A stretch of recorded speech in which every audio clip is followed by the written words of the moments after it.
The logic behind it is role play. The idea behind it is to bring awareness, understanding, and into situations and then go, what would we do? So no different than when we do an incident response. So as we do an incident response, we basically, unfortunately, run into the burning building and we have to decide how to deal with it. Well, Dungeons and Dragons is the same.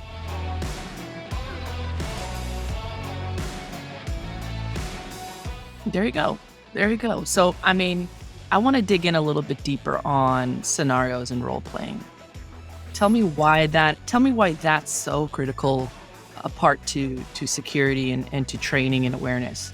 I think because, the death by PowerPoint doesn't work. I mean, it really never has worked. And so I see so many people try to teach this stuff by getting a bunch of people in a class and going, right, you're going to sit here and listen to me for the next 8 hours. And that just doesn't work. You retain 10 minutes worth of it and all it says, blah, blah, blah, blah, blah. So it's like, how do we impart information? How do we help people? Well, almost all of us like doing something different. We like role playing, we like messing around, we like scenarios.